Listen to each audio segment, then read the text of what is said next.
Goeiedag broers en susters, baie welkom by vandag se erediens. Ons is dus vandag by die tweede week in lydenstyd. Ons lees vandag 'n baie interessante brief. So kom ons bid saam en dan vra ons vir die Here om ons wysheid en insig te gee. Ons Here, ons wil vandag vir U dankie sê dat U na soveel jare nog steeds aanhou om U kerk te lei en om U kerk te ondersteun en te bemoedig, en dat ons vandag ook so 'n gedeelte lees, Here. Help ons asseblief om ernstig te wees oor dit wat ons lees, en veral ook dit wat ons daaruit leer. Ons bid dit in Jesus naam alleen. Amen. Ons lees vandag uit Filippense 3 vers 17 tot 4 vers 1. Dit is alles hier op bladsy 235 in die Nuwe Testament. En ons lees dit ook met die verstaan dat as Paulus skryf aan die broers, dan skryf hy ook aan die susters. Broers, volg dan my voorbeeld, en let op hulle wat so leef volgens die voorbeeld wat ons aan julle gestel het. Want baie, van wie ek dit dikwels vir julle gesê het, en nou weer in trane sê, leef as vyande van die kruis van Christus. Hulle einde is die verderf, die maag is hulle God, hulle eer is geleë in hulle skande, hulle wat aardse dinge bedink. Ons burgerskap is egter in die hemel, vanwaar ons as verlosser die Here Jesus Christus verwag. Hy sal ons nederige liggaam verander, om gelykvormig te word aan sy verheerlikte liggaam, deur die krag wat hom in staat stel om alles aan homself te onderwerp. Daarom, my broers, julle vir wie ek lief is, en na wie ek verlang, my vreugde en my kroon, geliefdes, staan dan so vas in die Here. Ons lees net tot sover. Mag die Here elkeen seën wat hierdie woord hoor en ook daaraan gehoor gee. Daar's 'n spreekwoord wat sê dat 'n bietjie kennis 'n gevaarlike verskynsel is. Dis oorspronklik 'n verdraaide aanhaling van Alexander Pope, die Engelse digter. Pope het oorspronklik gesê 'n bietjie geleerdheid is 'n gevaarlike ding. Dis nou as ek iewers in die koshuis jare gelede gehoor het hoe my buurman 'n bulmark en 'n beermark verduidelik. Nou dink ek kan vandag aftree en die aandelemark speel en dan vir so 30 jaar gelukkig en baie ryk word. Ek dink ek is slimmer as wat ek is. Dis wat die aanhaling beteken. En vandag sien ons dat 'n klein bietjie geskiedenis 'n wonderlike ding is. Filippi was 'n relatief belangrike Griekse hawestad in Paulus se tyd. In die 14de eeu na Christus, toe die Turke die Romeine verower het dit leeggeloop. Daar's nie vandag mense meer daar nie. Paulus, Timoteus en Silas het Filippi besoek tydens Paulus se tweede sendingreis. Timoteus en Silas was 'n helper gewees wat vir 'n tydjie oral saam met hom gegaan het. En daar het ons klaar die saadjies van wat later die probleem sou word onder die Filippense Christene. Paulus en Silas was albei volbloed Jode gewees en Timoteus se pa was 'n Griek en sy ma 'n Jood. Alhoewel Filippi 'n baie sterk Griekse bevolking gehad het, was die vroeë kerk in amper elke stad Joods gewees. Vir die eerste Joodse Christene was daar dikwels nie genoeg skeiding tussen geloof en kultuur nie. Baie Nuwe Testament fundies praat van hierdie Joodse Christene vir die Joodse kultuur as die Judaïste. Voordat jy 'n Christen kon word, was die argument, moes jy eers 'n Jood word. Dit was die rede wat hulle gebruik het vir lidmaatskap aan die kerk. Dink net hoe belaglik is dit. Dis soos as ons vandag vir 'n toerist in Victoria Wes iets soortgelyk sê. Hoor jy chom, vir jou om 'n kind van God te wees, moet jy die volgende doen. Ons gaan jou leer braai, ons gaan jou leer sokkie, ons gaan jou Afrikaans leer en ons gaan jou leer van 'n hop spinnekop. Die AGS en die VGK op die dorp gaan dink ons is mal. En in 'n mate sou ons wees. Tog is dit presies wat so baie van die eerste Joodse Christene dikwels gedoen het. Voordat mense in Jesus mag glo, moet hulle eers die wet van Moses begin volg. Die vroeë kerk wou gemaklik wees. Hulle wou hulle sin kry. Paulus gebruik 'n snydende opmerking in vers 19. Paulus skryf, die maag is hulle God, hulle eer geleë in hulle skande. Paulus praat nie net van mense wat 'n bietjie swaar is nie. Paulus praat van mense wat een of ander drang het, wat altyd bevredig moet word. Daar is soms baie ander maniere vandag, hoe mense sekere goed moet hê. En 'n mens kan nie vir almal van hulle rehab toe gaan nie. As ek myself nie keer nie, sal ek maklik 2 liter Coke drink elke dag, dis sommer die lekkerste iets. Maar as ek dit gedoen het, dan was ek ongesonder gewees, en dan het ek nie meer tande oor gehad nie. Iemand anders moet elke jaar die dienste foon hê. Meeste van ons sal dalk nie die verskil kan uitken tussen die iPhone 9 en die iPhone 10 nie, maar hierdie mense sal vir jou vir 'n uur lank verduidelik hoekom hulle nou die nuutste foon moes hê. Ander mense se ongesonde begeertes is baie meer subtiel. Dit kom op stil maniere uit. Hulle moet altyd reg wees, hulle moet altyd die laaste woord inkry, en hulle moet altyd hulle sin kry. Mense raak so opgeslurp in hulle eie begeertes, later maak dit nie meer saak om goed te wees nie. Mense sal agter enige iemand aanloop as hulle vir hulle sê wat hulle wil hoor. En daar's een ou na wie jy altyd toe kan gaan vir walglike opmerkings, en sy naam is Andrew Tate. Party mense moet regtig maar die foon neersit en die mikrofoon maar by die huis los. Ek lees vir ons 'n paar van sy tweets en TikTok plasings. Ja, ek weet ek loop Star Wars mis, jy loop mis om 'n miljonair te wees. Jy is 'n slaaf as jy 'n werk het van 9 tot 5. As jy terapie nodig het, dan is jy 'n nuttelose mens. Ek gaan net uit met 18 en 19-jarige meisies, dan kan ek hulle oplei. Dis nou 'n man wat in sy 30's is. Van sy ander goeters durf ek nie vir ons lees in 'n liturgiese konteks nie. Dis gruwelik. Maar ons samelewing is al op 'n punt waar dit maak nie meer saak om 'n goeie mens te wees, solank as wat jy net aandag kry nie. Dis vir ons is. Of mense se goed op YouTube klik om dit te geniet of om dit te kritiseer, hulle maak dieselfde geld uit al die klieke.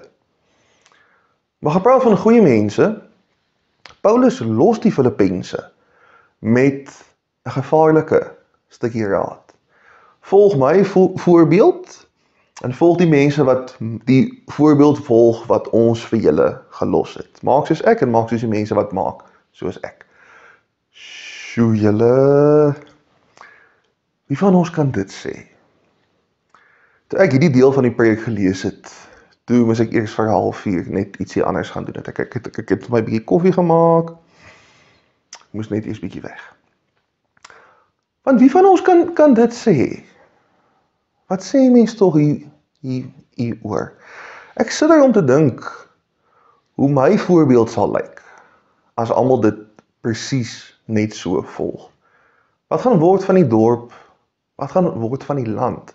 Want wie kan sê hulle was nog nooit onnodig en dalk as spurus onnodig gewees nie?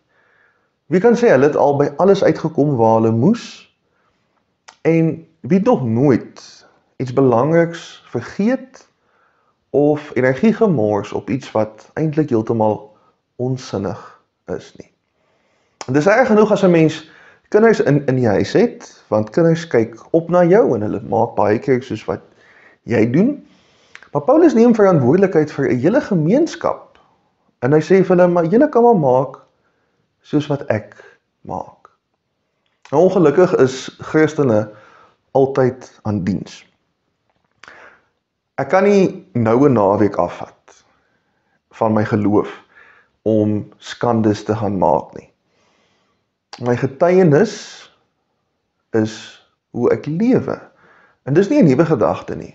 Voor die kerk gestig is, tydens die Griekse tydperk, was daar al klaar 3 pilare van enige toespraak wat in Athene in die Griekse forum gelewer is. Die eerste pilaar was die argument en die logika wat die spreker gebruik. Die tweede pilaar was die manier hoe hulle dit oorgelewer het. Wat was hulle stemtoon, hoe het hulle gesigsuitdrukkings gelyk ensovoorts. En die derde pilaar van enige toespraak, enige argument, was of die spreker se lewe klop met wat hulle sê. As my lewe nie ooreenstem met my belydenis nie, dan skiet ek my eie disippelskap net daar in die voet. Wie gaan dan nou vir my luister? Maar daar is nog 'n baie belangrike aspek van vandag se skriflesing wat ons nie moet oorsien nie. Die geskiedenis agter hierdie brief, weer eens. Was dit Paulus in die tronk was toe dit geskryf is? Paulus was 'n paar keer in die tronk. Ons is nie heeltemal seker wat een van die kere was dit gewees nie. Niemand sal dalk ooit 100% weet nie. Maar kyk watter inspirerende woorde. Kyk watter digkuns skryf hy terwyl hy sy vryheid ontneem is. Ons is inwoners van die hemel. Die Here gaan ons sterflike liggaam herskep. En dan die beste van alles is, julle is die mense na wie ek verlang. Julle is die mense vir wie ek lief is. Julle is my vreugde en my kroon. Paulus was nie net 'n voorbeeld vir die Filippense nie. Hy het verantwoordelikheid geneem vir hulle. Dit is nog 'n heel ander vlak as om net 'n goeie voorbeeld te wees. Hy het in hulle emosioneel belê. As dit met hulle sleg gegaan het, het dit met Paulus sleg gegaan en hulle oorwinnings het ook sy oorwinnings geword. Hoe gereeld hoor ons nog vandag stories van mense wat ander mense onder hulle vlerk neem. Dit gebeur, verseker, maar dit gebeur nie naasten by genoeg nie. Ek dink deel van die probleem is kompetisie. Dieselfde mense wat altyd hulle sin moet kry, wil nie afsteek by ander mense nie. So, hoekom gaan ek nou myself help om by iemand anders af te steek, deur hulle te help om te verbeter? As ek dan iemand anders help, dan gaan my liggie nie meer so blink skyn nie. Maar die Amerikaners het 'n ander sêding, die hoëgety lig al die skepe op. As ek nie altyd die beste en die deftigste hoef te wees nie, dan is ek bly oor die suksesse van ander. As ek kan maak dat dit beter gaan met en in my gemeenskap, dan gaan dit mos beter gaan met my ook, want die gemeenskap het dan verbeter. En dit gaan beter met die wêreld wat na my kom. Die storie wat baie immigrante dikwels het, is dat hulle 'n beter lewe wil bied vir hulle kinders. Hulle verlaat die huis, hulle gaan iewers heen om 'n beter lewe te skep vir die kinders. Hulle het elke oggend 5 km geloop vir water, hulle wil nie hê dit moet ook met hulle kinders gebeur nie. Nou ek het al baie gesê, en ek weet ons almal het dit al gesê, maar ek moes dit doen op die harde manier, so ek kan dit maar ook so doen. Maar is dit regtig hoe ons voel en hoe ons moet dink oor die toekoms? Wat is die punt van om 'n leeftyd op aarde te spandeer, om deel te wees van 'n generasie, as hulle gelukkig is om die wêreld net so te los soos wat dit was? Moet ons nie ook bly wees as die nuwe geslagte nie al die moles het wat ons gehad het nie? Ja, dis dalk nie regverdig nie, maar dis uiteindelik vooruitgang. Dis uiteindelik verbetering. Paulus was in die tronk, maar die mense vir wie hy omgegee het, hulle het vooruit beweeg. En dit was deel van die fondasie wat hom aan die gang gehou het. Baie ander goed het ook vir Paulus aan die gang gehou.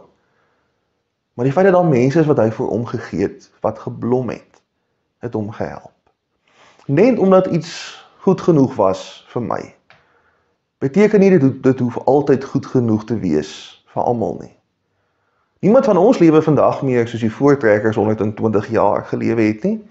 So as al is ons nou so taai soos wat ons wil wees, ons is ook aan die ontvangkant van vooruitgang. So ons kan die wêreld beter los as wat ons dit gekry het, want ons gee om vir ander mense, vir al die mense wat na ons moet kom. So ons lees vandag dat nie net is 'n bietjie kennis 'n gevaarlike ding nie, 'n bietjie geskiedenis is ook. Ons leer daardeur dat hardkoppigheid en selfsug 'n gemeenskap in twee kan breek, net soos dit. Ons leer dat ons voorbeelde soms harder praat as ons woorde. En ons leer dat as ander se vreugde ook ons vreugde word, dan sal ons baie meer vreugde hê. Maar 'n klein bietjie liefde, dis nog wonderliker, dis nog meer gevaarlik. Want as ek lief is vir die mense rondom my, dan is dit nie meer belangrik om die beste en die deftigste te wees nie. Dan kan ek iemand anders tegemoet kom. Dan wil ek 'n goeie voorbeeld wees en daardeur wil ons ook hê ander mense moet gelukkig wees. So mag die Here ons hierdie week seën met 'n klein bietjie liefde vir verskillende soorte mense. Mag die Here ons seën om die voorbeeld te wees wat ons dalk miskien in ons lewens nodig gehad het. Amen. Ons Here, ons wil vandag vir U baie dankie sê vir mense in ons lewens wat vir ons voorbeelde is by die werk, in die huislike opset, in ons geloof. Here, mense wat ons gewys het hoe om die pad te loop, want hulle het dit self ook gedoen. Here, ons bid dat soos wat ons die volgende generasies word, soos wat ons later die ou mense gaan word en ons kinders se kinders eendag die middeljariges gaan wees, bid ons dat ons nie sal jaloers wees op die goed wat hulle het wat ons nooit gehad het nie. Here, maar dat ons sal werk vir 'n beter wêreld en vir 'n beter gemeenskap, sodat as dit goed gaan met ander, dat dit ook beteken dit gaan goed met ons. Ons bid dit in Jesus naam alleen. Amen.